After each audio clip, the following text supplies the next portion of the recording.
Hi, all the students. Welcome once again to ASCAT YouTube channel, and thank you very much for making our channel a channel of 20,000 students now. So 20,000 plus subscribers. Last year when we started with this, it was a very humble beginning. But the way you people have supported, and very soon we people have become a big family of 20,000 students. So it's a wonderful day, it's a wonderful occasion, and thank you each and every student who has actually showered their trust, their faith, their love and affection in us. So all the students, thank you very much. And I must say, अभी तो ये शुरुआत है. तो आने वाले दिनों में देखोगे आप इस चैनल को ग्रो करते हुए, एंड स्पेशली MBA प्रिपरेशन को लेकर, IIMs को लेकर जो भी स्टूडेंट्स एक गोल बनाकर चल रहे हैं, we will ensure that this channel will give you the best of the content, the best of the guidance, which will definitely help you in manifesting your vision of getting into one of the best B schools of India. So once again, thank you all the students. It is definitely a great occasion for us, a proud moment for us.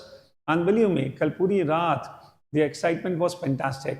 मैं जानता हूं कि ऐसे भी बहुत सारे channels हैं जो लाखों सब्सक्राइबर्स पर बैठे हैं, but try to understand जो फर्स्ट बिगनिंग के जो माइलस्टोन्स होते हैं, they play the biggest role.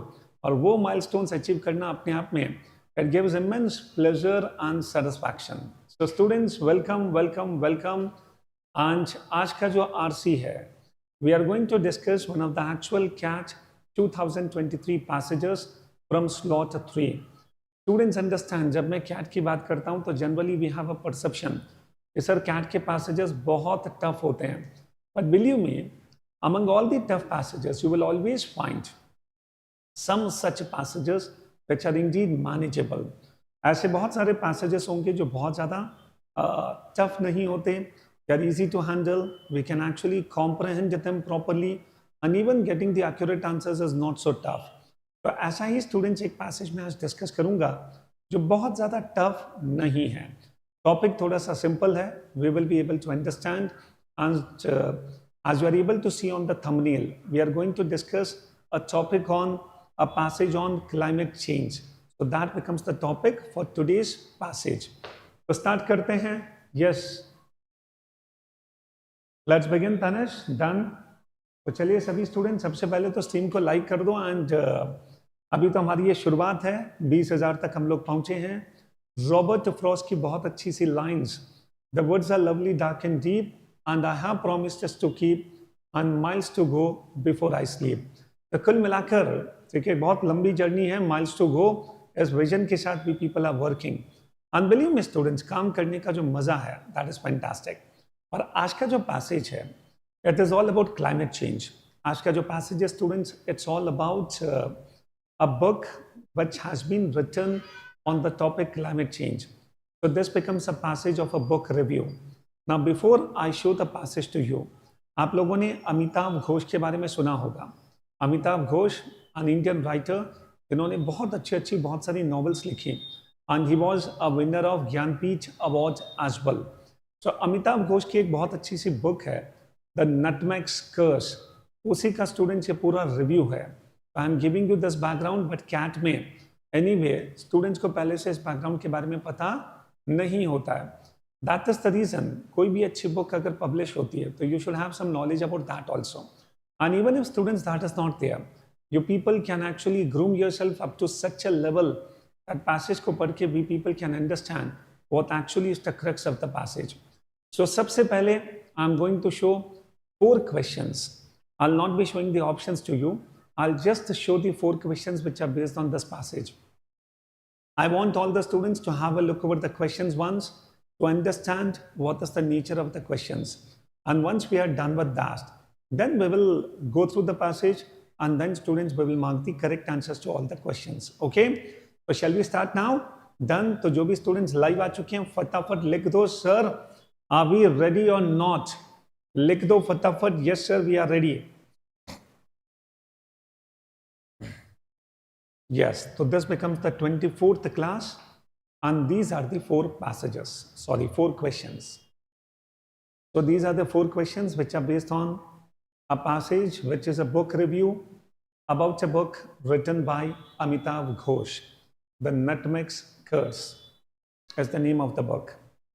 चलिए जितने भी बच्चे लाइव हैं फटाफट से जुड़ जाओ और ये पूरा जो 15-20 मिनट्स का डिस्कशन होगा अबाउट दिस पैसेज, यस, कैसे हमें सॉल्व करना है और इस तरह के पैसेजेस अगर कैट में आ जाए तो हमें कैसे हैंडल करना है, तो that is something which we are going to understand today. And moreover you people do understand, CAT में रीडिंग कॉम्प्रहेंशन को पूरी तरह से इग्नोर करके you people can not score well in CAT. So embrace reading, love reading and then you see within a month आपका student जो improvement आएगा reading comprehension में, that is going to be fantastic. We people have been discussing very tough passages as well and majorly students if I talk about CAT के जो passages हैं mainly अगर आप देखोगे 3-4 एरियाज में वो सारे पैसेजेस होते हैं।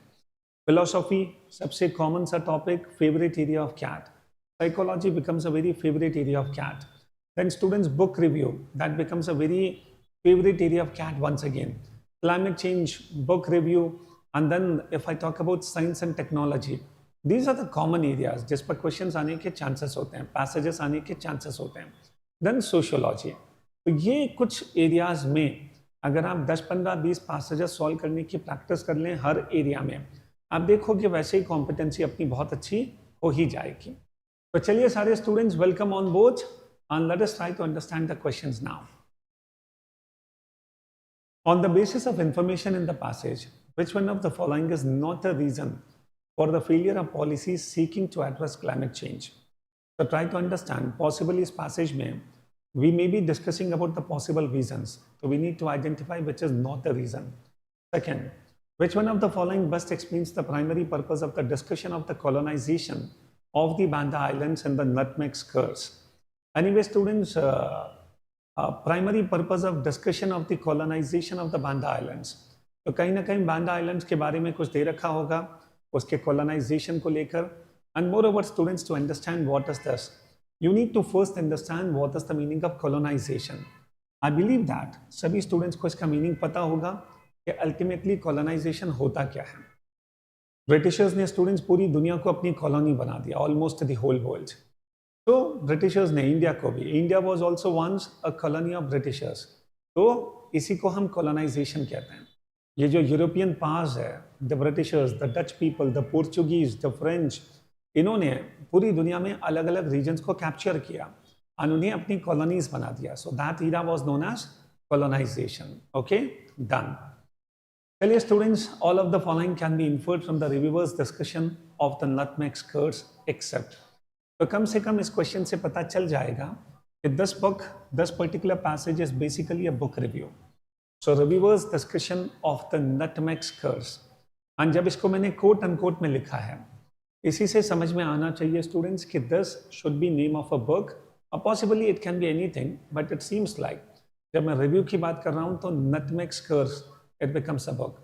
और इन केस अगर इस बुक के बारे में आपने पहले से पढ़ा है, सुना है, अब क्या पढ़ा है तब तो खैर बहुत ही अच्छा है, बट अगर नहीं भी पढ़ा है, बट एटलीस्ट अगर हमने सुना है कि what is the theme of the book, what is the main purpose of writing the book, I guess इस पैसेज को कैच करना will become easy for us. Okay, जितने भी स्टूडेंट्स लाइव हैं सबसे पहले तो स्ट्रीम को लाइक करो एंड एक्टिवली स्टूडेंट्स अपने को चैट करते रहना है।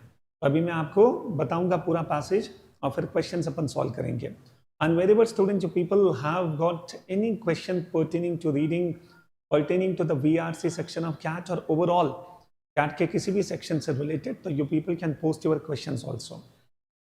Which one of the following if so would make the reviewer's choice of the pronoun who for Gaia okay inappropriate? तो कहीं ना कहीं students गाया के बारे में कहीं कुछ mention होगा। Now what is Gaia? अगर हमको नहीं पता है तो वापस से मैं कुछ hint देता हूँ। एक तो स्टूडेंट्स यहाँ पर जी इज कैपिटल, इसका सीधा सा मतलब है this is name of someone, okay, name of something और समवन। और वैसे अगर हमको थोड़ा सा पता हो, गाया का बेसिक मतलब होता है mother earth in Greek language. तो ग्रीक लैंग्वेज में स्टूडेंट्स बनाए से गाया, तो this actually refers to mother earth. Okay, तो स्टूडेंट्स हु जो लिखा गया, ठीक है, उसके पीछे उससे रिलेटेड भी एक क्वेश्चन है। तो कुल मिलाकर भी people have understood by having a look over the questions. We are discussing colonization, we are discussing the nutmeg curse. Okay, we will have to focus on who, which refers to Gaia. तो कुल मिलाकर students ये है पूरी कहानी। तो questions देखने का एक सबसे बेस्ट एडवांटेज क्या मिलता है, हमें पहले से पता चल जाता है कि possibly in what kind of framework we need to understand the passage. And possibly, students, our basic objective is not to just understand the passage. The basic objective is to get the correct answers to all the questions. So that is the reason अगर questions पहले से दिमाग में होंगे तो हमारी reading और ज़्यादा रिजल्ट ओरिएंटेड हो जाती है. एंड कभी ना कभी आप देखोगे टाइम भी थोड़ा सा सेव हो जाता है. तो इसीलिए just have a look over all the questions before we start reading the passage. Okay, चलिए स्टार्ट करते हैं students. Now this becomes the first part of the passage. मैं पूरा passage एक बार दिखा दूं. This becomes the second part. तो कुल मिलाकर this is the first part. I want all the students जितनी भी live हैं मेरे साथ इस पूरे passage को अपन solve करना start करेंगे. We will read it together. We will try to understand what the passage says. And once we read it, after that we will come on the questions. Okay? Done. चलिए all the students तैयार हो? Start करें इसको. Perfect. चलो मेरे साथ ही इसको पढ़ना स्टार्ट करें. मैं आपको अलग से टाइम नहीं दे रहा हूं, अपन पढ़ेंगे साथ में, पर उसके बाद क्वेश्चंस के answers you people will have to give. Okay, the biggest challenge the nutmeg's curse by Ghosh. अब स्टूडेंट्स सबसे पहले तो what is the meaning of nutmeg? Okay, can you tell me what is the meaning of nutmeg? इसको कहते हैं nutmeg. And when I से the nutmeg's curse, anyway अगर मुझे नहीं पता है तो स्टूडेंट्स थोड़ा सा समझने में और दिक्कत होगी, और अगर पहले से पता है तो it becomes easy. Nutmeg it's a kind of not only. आप लोगों ने देखा होगा इसको एक्चुअली हिंदी में कहते हैं जायफल. हिंदी में इट इज नोन एज जायफल. एक सुपारी की तरह होता है, तो इसको अपन कहते हैं nutmeg. Okay, the nutmeg's curse. Okay, curse का मीनिंग तो स्टूडेंट्स एनीवे हमको पता है. The biggest challenge the nutmeg's curse by Ghosh. Ghosh मतलब Amitav Ghosh, the famous writer, goes down is to the prevailing understanding of when the climate crisis started. तो कुल मिलाकर students the very first line very much introduces what is going to be the topic of the passage. So we are here going to discuss from where the climate crisis actually started. तो student समझना ये जो first line होती है बड़ी important होती है, और ये फर्स्ट लाइन एक्चुअल में आपको हेल्प करती है to understand whether this passage has to be chosen in CAT और नॉट. अगर लगता है कि सर पहला लाइन पढ़ते ही anyway this is going to talk about climate crisis, और इस पर मैंने पहले भी कुछ पैसेजेस सॉल्व किए हैं, I will be able to understand that, and moreover language भी ठीक ठाक लग रही है, तो yes you people can decide कि this passage has to be taken. Okay, तो आखिर ये जो क्लाइमेट क्राइसिस है, ओके, ये कब से स्टार्ट हुआ? Okay, throws down is to the prevailing understanding of when the climate crisis started. Okay, most of us have accepted that it started with the widespread use of coal at the beginning of the industrial age in the 18th century and worsened with the mass adoption of oil and natural gas in the 20th century.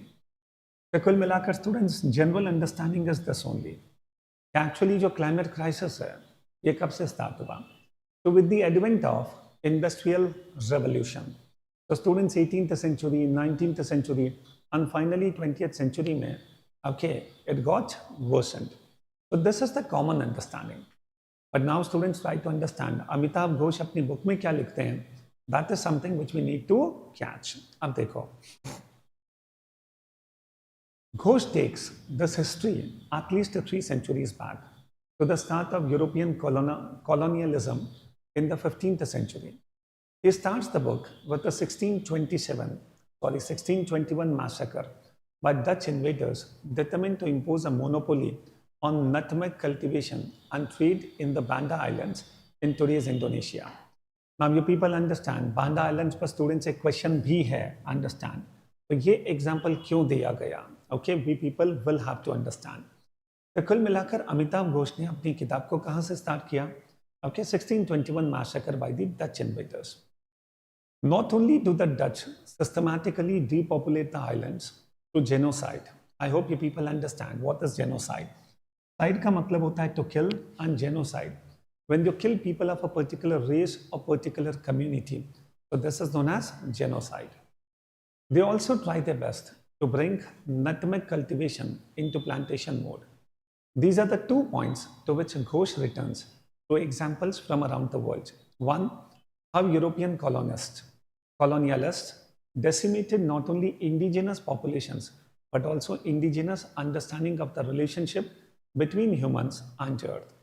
Two, how this was an invasion not only of humans but of the earth itself, and how this continues to the present day by looking at nature as a resource to exploit. तो कुल मिलाकर students ये दो important चीज़ों पर Amitabh Ghosh is focusing upon.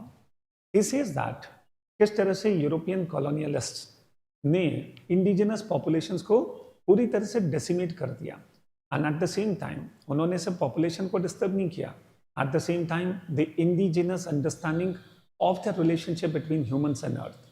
इसका मतलब है स्टूडेंट्स पूरी दुनिया में जो नेटिव लोग जहाँ पर भी रहते थे, they had a very good understanding of humans and nature, and they used to live in a sync with nature. But actually these European colonialists, wherever these people went, वहाँ की population को भी decimate किया, ठीक है, genocide के द्वारा, and moreover वो जो understanding थी और वो जो sync था nature के साथ, उसे भी उन्होंने पूरी तरह से destroy कर दिया. And moreover students, these European colonialists, they started considering this nature, this earth, okay, as a resource to exploit.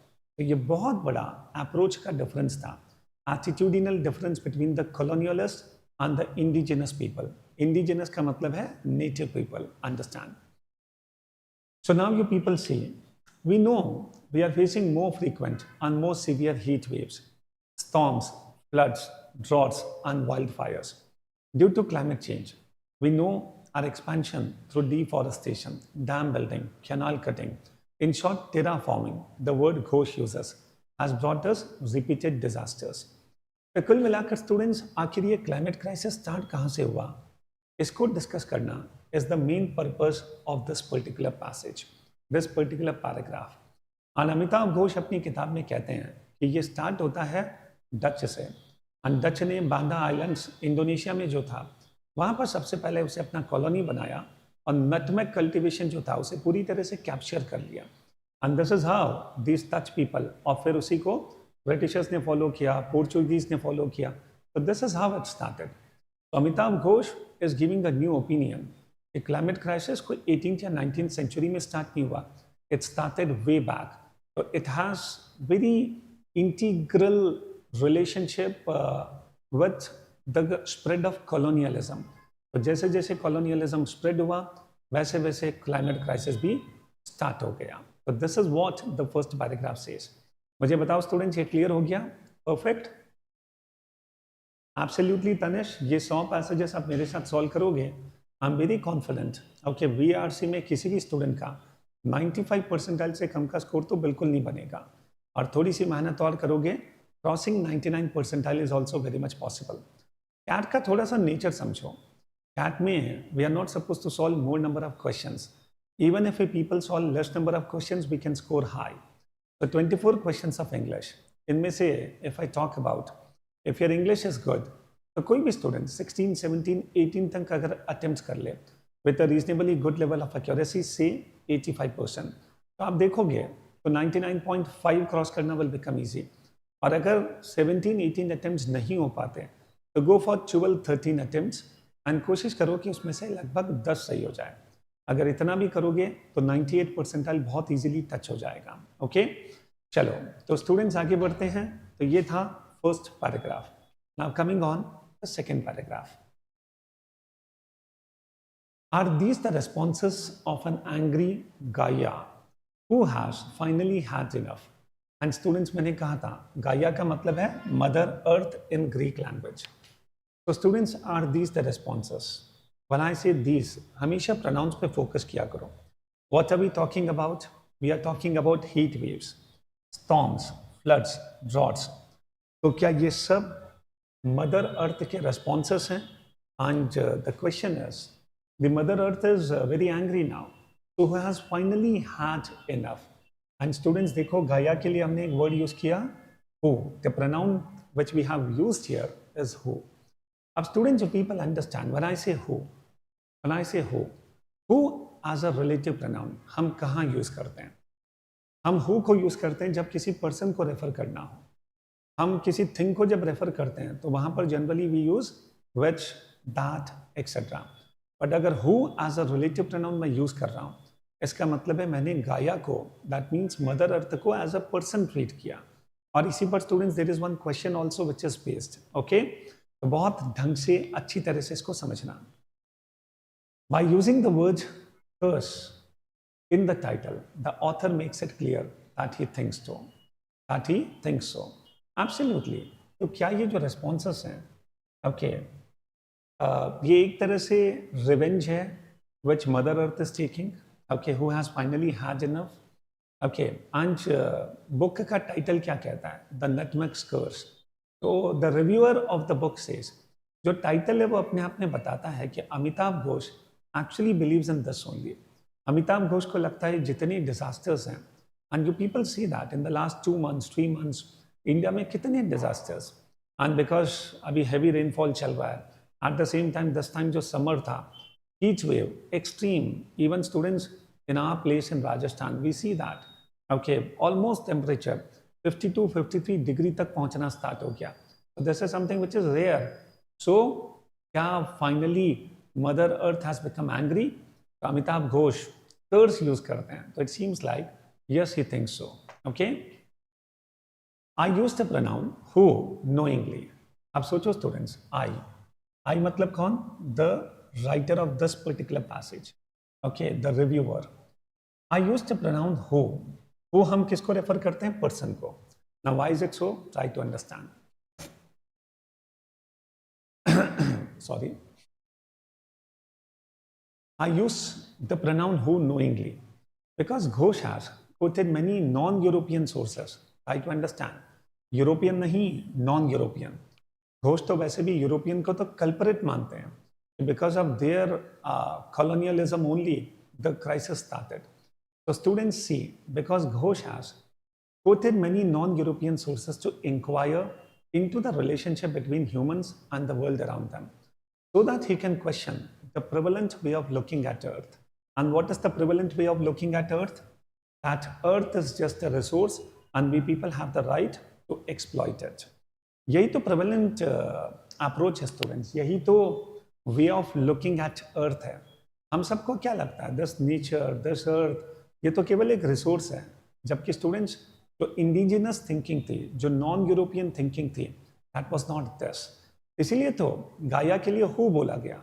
अगर यूरोपियंस के पॉइंट ऑफ व्यू से लिखा जाता तो वो अर्थ को शायद विच कहते, दैट कहते, और इतना सा मेंशन करते हैं it is just a non living object, okay. I guess the point is clear. Now see students, there is one question, just 1 second, sir I won't be able to figure out inferred type questions, okay, I'll come to that, just a second. So that he can question the prevalent way of looking at Earth as an inert object. Inert का मतलब समझते हैं? जो inactive है, जो non living है, okay, to be exploited to the maximum, okay. As Ghosh text, notes and bibliography show once more, none of this is new. There have always been challenges to the way European colonialists looked at other civilizations and at Earth. It is just that the invaders and their myriad backers in the fields of economics, politics, anthropology, philosophy, literature, technology, physics, chemistry, biology have dominated global intellectual discourse. These students, Europeans, they were always a challenge for the other civilizations and for the earth as well. And that is the reason. और moreover students, author क्या कहता है? ये जितने भी invaders हैं और इनके बहुत सारे backers हैं, हर फील्ड में आप देखोगे ऐसे बहुत सारे इंटेलेक्चुअल लोग हैं जो इन यूरोपियन कॉलोनियलिज्म को बैक करते हैं, सपोर्ट करते हैं, and they talk, they glorify this colonialism. The author says that, okay, have dominated global intellectual discourse. There are other points of view that we can hear today if we listen hard enough. Those observing global climate negotiations know about the Latin American way of looking at Earth as Pachamama, जो भी इसका local pronunciation होगा, but उसका मतलब क्या है? Earth Mother. They also know how such a framing is just provided lip service and is ignored in the substantive portions of the negotiations. इसका मतलब है, ऑथर कहता है, ये जितने भी इंटेलेक्चुअल लोग हैं जो ग्लोबल क्लाइमेट नेगोशिएशंस को ऑब्जर्व करते हैं, उन्हें पता है कि लैटिन अमेरिका में हम अर्थ को क्या मानते हैं, मदर अर्थ। बट एक्चुअली ये जो आइडियोलॉजी है, ये जो मदर अर्थ का जो पूरा कॉन्सेप्ट है, एक्चुअली इन लोगों ने they have just paid lip service. इसका मतलब है जेन्युइनली उन्होंने किया कुछ नहीं। वो जानते तो हैं कि these people they believe that this earth is a mother, तो इसे बहुत रिस्पेक्ट देना चाहिए, इसका केयर करना चाहिए। Eight the same time these intellectuals, these people, they have just paid lip service, and जब निगोसिएशंस होते हैं तो सब्सटेंटिवली वो कुछ नहीं करते।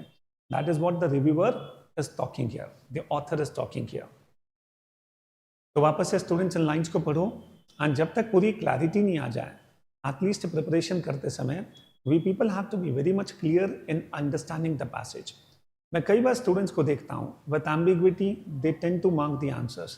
तो स्टूडेंट्स, इस तरह से काम नहीं चलेगा। If you really want to be confident कि मेरा एक भी आंसर गलत ना हो, एंड बिलीव मी स्टूडेंट्स, मेरी जो पूरी कोशिश है ओके वो इस बात पर होती है, you have to be confident in marking the answer. Students का पैसेजेस में सबसे बड़ा चैलेंज क्या होता है कि sir even if you mark the answer, confidence is not there. हमें कभी लगता ही नहीं है कि हमारे आंसर सही होंगे या सही होंगे कि नहीं होंगे, that confidence is still lacking. Believe me students, it happens only because clarity and understanding is not there. We are not able to visualize what is actually given in the passage, and sometimes कुछ lines को तो हम इतना overlook करते हैं, तो केवल एक एम्बिगुअस अंडरस्टैंडिंग होती है, एंड फिर हम क्वेश्चंस को मार्क करते हैं। This is not the way. इसीलिए मैं जितना टाइम किसी पैसेज को डिस्कस करने में स्पेंड करता हूँ, उसी से you people should understand what is the kind of profoundness and the depth needed to understand the passage. तो स्टूडेंट्स, इस लाइन को वापस से पढ़ो।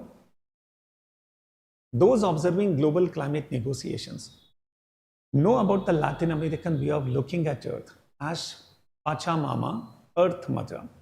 They also know how such. अच्छा, कभी भी ये जो टेक्निकल वर्ड्स आते हैं ना, इनको पढ़ने में बहुत ज़्यादा टाइम वेस्ट मत करना, okay, because these technical words even if you are not able to understand, that's okay. वैसे तो मीनिंग इसमें दे रखा है, बट इसको मैं कैसे प्रोनाउंस करूँ, उसमें टाइम वेस्ट करने की ज़रूरत नहीं है। They also know how such a framing is just provided lip service and is ignored in the substantive portions of the negotiations. In the nutmeg skirts, Ghosh explains why. आखिर ऐसा क्यों किया जाता है, क्यों हम लोग अर्थ को इतना इग्नोर करके चलते हैं? तो उसके पीछे का रीजन जो अमिताभ घोष ने डिस्कवर किया, he shows the extent of the vested interest in the oil economy, not only for oil exporting countries but also for a superpower like the US that controls oil drilling, oil prices and oil movement around the world. Many of us know power utilities are sabotaging. Sabotaging का मतलब है destroying. Are destroying decentralized solar power generation today because it hits the revenues and control, and how the other points of view are so often drowned out. So students, you people understand power utilities, ठीक है, are sabotaging decentralized solar power generation. तो actually solar power को ये बहुत ज़्यादा बढ़ावा देना ही नहीं चाहते हैं, because that becomes an alternative source of power and electricity and energy. तो डेफिनेटली अगर सोलर बढ़ेगा तो ऑयल जो बैशन, जो ऑयल प्रोड्यूसर्स हैं, एक्सपोर्टर्स हैं, या जिनका कंट्रोल है उस पूरी एनर्जी पर, वो ये कभी नहीं चाहेंगे। तो कुल मिलाकर Amitav Ghosh wants to say that these are the vested interest of the oil exporting countries and the superpower like America, जिसकी वजह से देखिए ये negotiations जब भी होते हैं तो we just consider Earth to be a resource which is meant for exploitation. So this is what the message Amitav Ghosh is trying to give. I hope students passage पूरी तरह से समझ में आ गया होगा, okay? यस तनिष, अगर गाया का मीनिंग नहीं पता है तो समझने में थोड़ी सी दिक्कत हो सकती है, पर यहाँ पर हमारा कॉमन सेंस बहुत स्ट्रांग होना चाहिए। अच्छा, what are we discussing about, तो उससे थोड़ा सा रिलेट करेंगे तो पता चलेगा। सेकेंड, गाया जो वर्ड है उसमें जी कैपिटल है। अच्छा, जनरली हम लोग गॉड के लिए जी कैपिटल यूज़ करते हैं, एंड ऐसी चीज़ों में हमेशा जो ग्रीक गॉडेस हैं, and that is my suggestion to you people, जो कॉमन ग्रीक गॉडेस हैं या गॉड्स हैं, उनके नेम्स अगर अपन पहले से जान लें तो it's always advisable. And I have seen, जैसे फॉर एग्जांपल ओलंपिक्स. अब ये ओलंपिक्स गेम, ओलंपिक्स नाम कहाँ से आया? ओके, तो yes, again it has been named after a Greek god only. तो कुल मिलाकर अगर कुछ नेम्स पहले से जान लो तो किसी पैसेज में भूले भर के आ जाए तो you'll be able to handle the passage properly. Okay, चलिए, so all the students, now I have discussed the passage thoroughly, so I'm confident now you people will be able to give the answers correctly. तो जितने भी students live हैं, please ensure that you start giving the correct answers to all these questions. तो सबसे पहले I want you people to give the answer to question number 1. Your time starts now. चलिए सभी students question number 1 पर आ जाओ. अब बेटा आपके जितने भी फ्रेंड्स हैं उन सारे फ्रेंड्स से कनेक्ट करो, इन सबको शेयर करो. ठीक है, हमारे जो वीडियोस के लिंक्स हैं, इसके चैनल को शेयर करो. बिलीव मी स्टूडेंट्स, आप जिसको शेयर करोगे वो इतनी दुआ देगा कि नहीं सर, ठीक है, बहुत अच्छा चैनल आपने इंट्रोड्यूस किया जो कैट को लेकर बहुत ही फोकस्ड प्रिपरेशन करवाता है. तो चलिए students, coming on question number 1, what is the right answer? Yes everyone, start. जितने भी स्टूडेंट्स लाइव हैं, प्लीज इंश्योर दैट कि सबसे पहले तो लाइक करना स्टार्ट करो. कि मेरा डिस्कशन तभी समझ में आएगा जब स्ट्रीम को लाइक करोगे. इतना तो बनता है यार. ठीक है, तो all the students please ensure that you like the stream.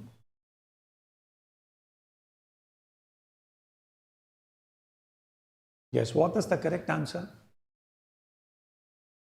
On the basis of information in the passage, which one of the following is not a reason for the failure of policies seeking to address climate change? The answer is not directly given, but whatever discussion is there, we people can easily deduce what can be the correct answer to this. So Tanish has given the answer, Shaurya has given the answer. Come on, best of the students, 10 लोग अभी live हैं, फटाफट students answer देना start करो. Yes, I do understand. जो बच्चे अभी just live हुए हैं, तो पॉसिबली अगर पैसेज नहीं समझ पाए या पैसेज नहीं देखा है तो आंसर देना वोंट बी पॉसिबल. बट इसीलिए मैं कहता हूँ कि जो भी स्टूडेंट जब लाइव होता है तो शुरू से लाइव रहे. और 11:30 हमारी क्लास का टाइम होगा और कल 11:30 भी students we are going to connect again. तो कल पैसेज नंबर 25. और जिस भी टॉपिक पर आप पैसेज चाहते हैं मुझे बताते रहना, we will keep covering. Arun Singh का भी आंसर, और सबका आंसर यहाँ पर सेम है, सी. इसका सीधा सा मतलब है कि जो अंडरस्टैंडिंग और जो डिस्कशन हमने किया, you people have genuinely understood the discussion properly. Anyway, students, decentralized characteristic of renewable energy resources like solar power. It is not responsible for the failure of the policies seeking to address climate change. Absolutely. इससे सिल्ली कोई question हो ही नहीं सकता. Sorry to से, फिर भी जिन बच्चों का आंसर गलत है उन्हें लगा होगा कि सर आप इस क्वेश्चन को सिल्ली बता रहे हो और हमारा तो आंसर ही गलत है. देख बेटा, इस क्वेश्चन का आंसर अगर गलत है इसका मतलब है there is a serious problem in understanding. Otherwise solar power का डिसेंट्रलाइज्ड होना ये किस तरह से क्लाइमेट चेंज को एड्रेस करने वाली पॉलिसीज को फेल करेगा? Not at all. जबकि स्टूडेंट्स बाकी options, the greed of organizations, references given in the passage, the marginalized status of non-European ways of looking at nature and the environment. When I say marginalized status, इसका मतलब है इसको बहुत ज़्यादा importance नहीं दिया गया. ये जो नॉन यूरोपियन अंडरस्टैंडिंग है, ये लोग तो हमेशा मदर अर्थ के साथ रहते थे, नेचर को अपना फ्रेंड मानते थे, and they used to live in sync with nature. But that particular ideology was actually ignored by Europeans. That is the reason climate crisis started actually. तो इसीलिए the marginalized status, this is genuinely one of the reasons why our policies are failing.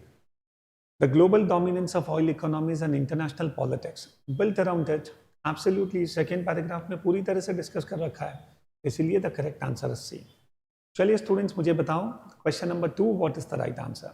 There is one question also, so please keep 2 sessions per day. Shaurya 2 sessions, चलो आई सी, लेकिन थोड़ा सा tight हो जाता है schedule. Okay, चलो give the answer. Tanesh, answer क्यों मिटा दिया बेटा? यस एवरीवन, जल्दी से. Question number 2, which one of the following best explains the primary purpose of the discussion of the colonization of the Banda islands in the nutmeg's curse? Okay, okay. Chalo, Tanish has given the answer. Rest of the students. First paragraph में बांडा islands के colonisation का जो example दिया उसका main purpose क्या था? And किसी भी एंगल से this question is not so tough. इसीलिए students this particular passage I will keep in the category of moderate only. This passage cannot be considered tough. And this was one of the actual passages of slot 3 CAT 2023. तो कोई मुझसे पूछे कि sir क्या ये CAT level है? अरे बेटा तो CAT का ही पैसेज है. Okay, Arun has given the answer. Rest of the students, yes, अभी भी जितने बच्चे लाइव हैं फटाफट come on give the answers. चलो, I will tell what is the correct answer. इसका मेन पर्पस क्या है of giving this particular example of colonization. Amitabh Ghosh ये बताना चाहते हैं कि colonization is the main culprit for climate crisis, and it did not start. Climate crisis did not start in the 18th century. It started way back 1621 से, जब Dutch ने बांडा islands को अपनी कॉलोनी बनाया था. The students, इस पूरे example को देने का purpose, the correct answer should be, कुछ बच्चों का आंसर सेकेंड है, to illustrate the first instance in history when the processes responsible for climate change were initiated.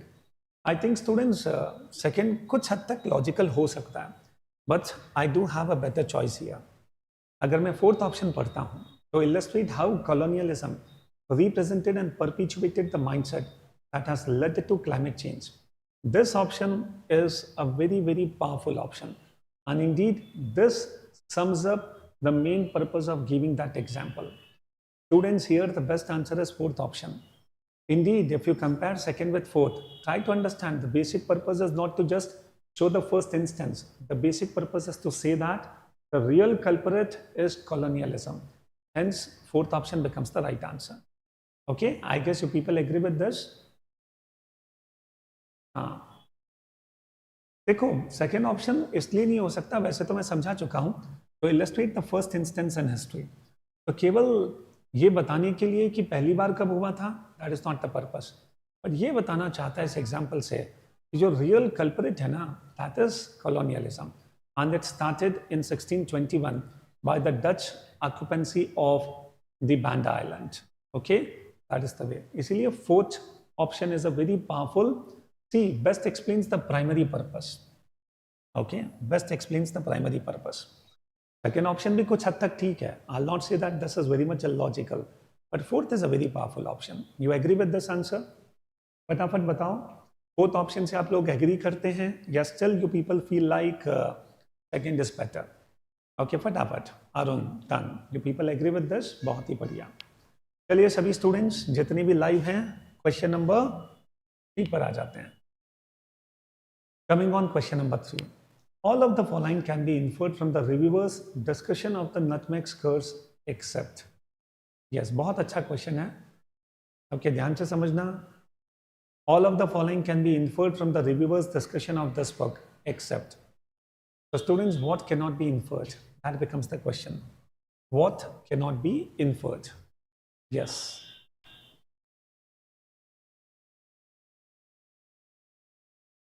It's a very interesting question, not so tough.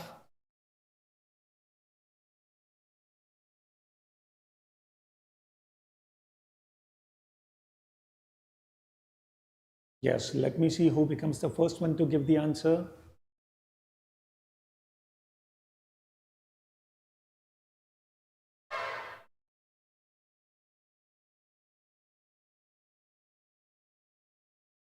Yes, come on, yes, come on. देखो, ऐसे questions के answer अपन तब दे पाएंगे when, या Sonakshi has given the answer A, Tanish का answer B है, शौर्य का answer A है, but Shaurya himself is confused. Okay okay, come on rest of the students. Arun, और भी कोई स्टूडेंट अगर लाइव है तो प्लीज गिव द आंसर. अब देखो, ऐसे क्वेश्चंस के आंसर्स है ना तभी पॉसिबल है when you understand the overall passage thoroughly, and that is the reason maximum student says ऐसे जो जेनेरिक क्वेश्चंस आते हैं where we need to cover the whole paragraph, whole passage, there we often commit a mistake. but मुझे लगता है students इनमें mistakes नहीं होनी चाहिए. The reason happens to be the moment you understand what is the crux of writing the passage, what is the main purpose of writing the passage, and what is the flow of the author, what is the ideology of the author, I think उससे match करता हुआ कोई भी option अपन ढूंढ सकते हैं. तो students ये देखो, ये जो क्वेश्चन है वो किसी भी एंगल से बहुत टफ नहीं है. I'll tell you why.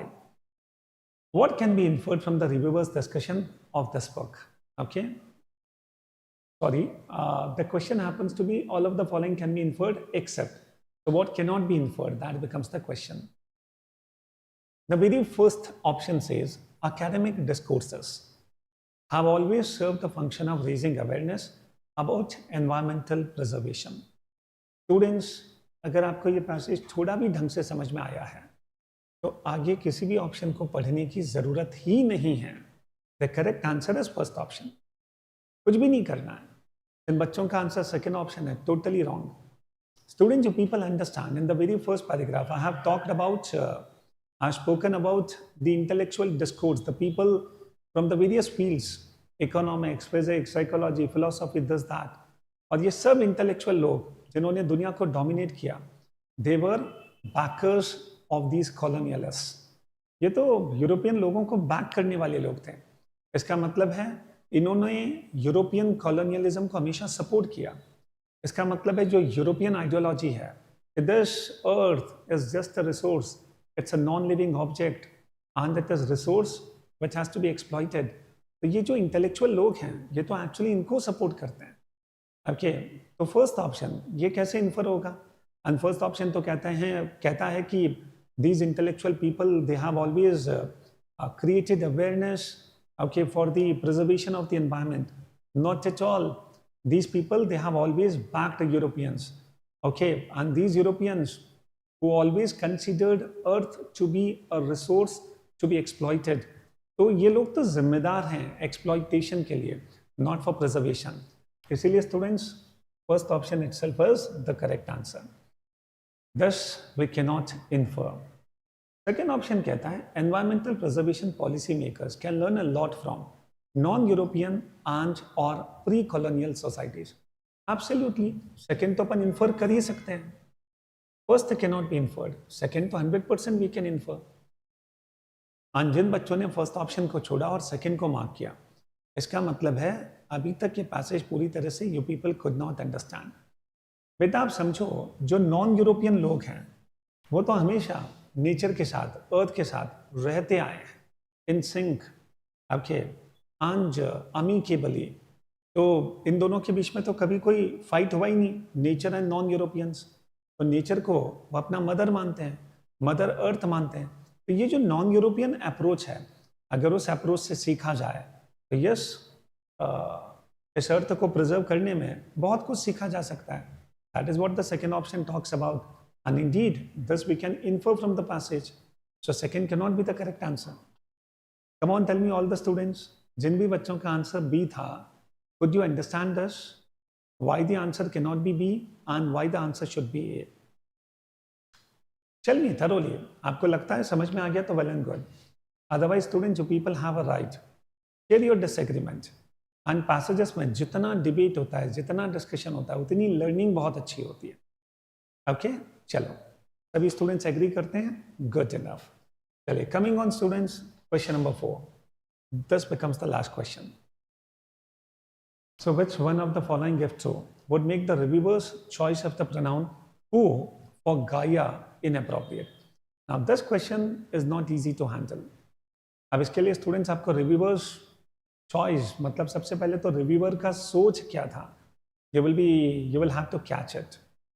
Okay, बहुत इंटरेस्टिंग क्वेश्चन है, नॉट इजी टू हैंडल. चारों में से सबसे टफ अगर कोई क्वेश्चन है तो this is this one, fourth one. If true would make the reviewer's choice of the pronoun who for Gaia inappropriate. Yes,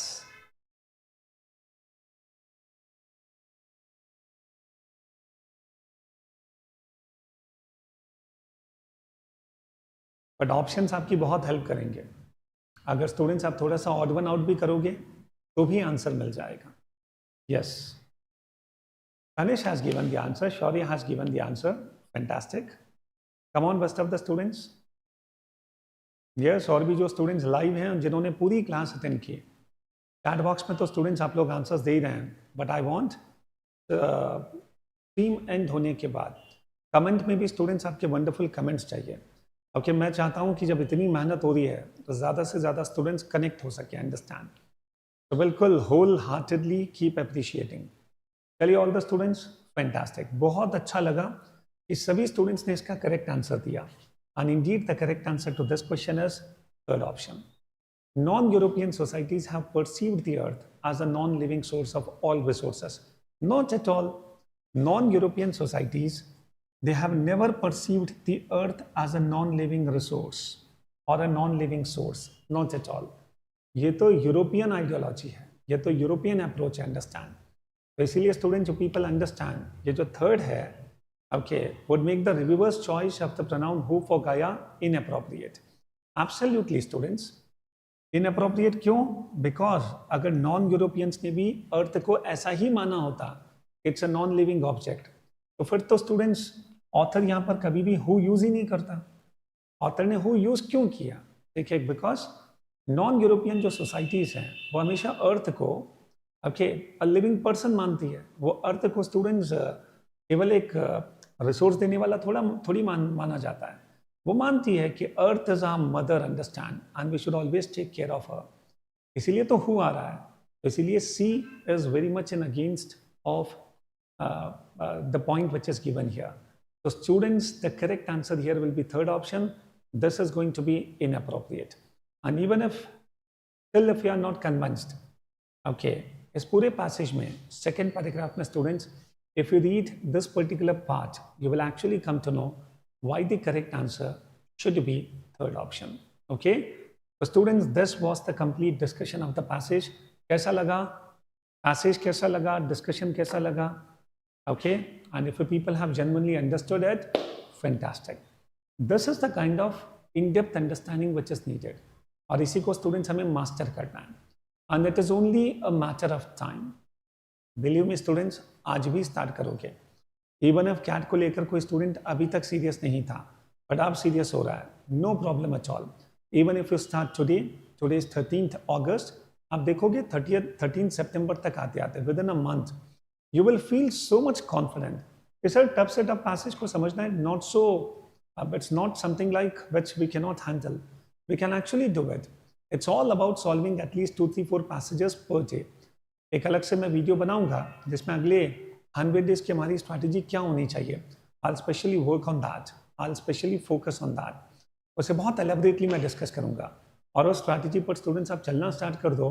I vouch, इसके बियॉन्ड कुछ करने की जरूरत ही नहीं है, understand. Okay, so students, this was the wonderful discussion. I'm so happy that you people were live with me. So many students were live with me. Okay, sir, any tip to tackle the except questions as those are difficult sometimes? Sonakshi देखो, except वाले जो questions है ना, आप सबसे पहले उसका meaning समझ के, okay, you just understand and simplify the meaning in your mind once.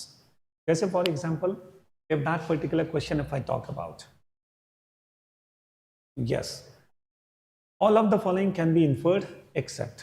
इसका मतलब है सिंपल सा सिंप्लीफाई कर दो. We need to find out the option which cannot be inferred. बस that's it. अब भूल जाओ उस एक्सेप्ट को. ओके, तो मीनिंग को सिंप्लीफाई करके एक बार माइंड में समझ लो. After that it becomes easy. Okay, तो कम से कम क्वेश्चन की लैंग्वेज की वजह से हमको कंफ्यूज नहीं होना है. लैंग्वेज कितनी भी कंफ्यूजिंग हो, we will have to simplify the meaning once in our mind. Okay, done. चलिए, so thank you very much all the students for being with me. See you tomorrow at 11:30. Okay, comment box में students आपके जो भी comments हैं, जिस भी topic पर आप पढ़ना चाहते हो, and whatever your suggestions are, do share with us. Thank you very much for being with AceCat. Thank you Shaurya, thank you Sonakshi, Tanish, Arun and all the students who were live with me today. Thank you.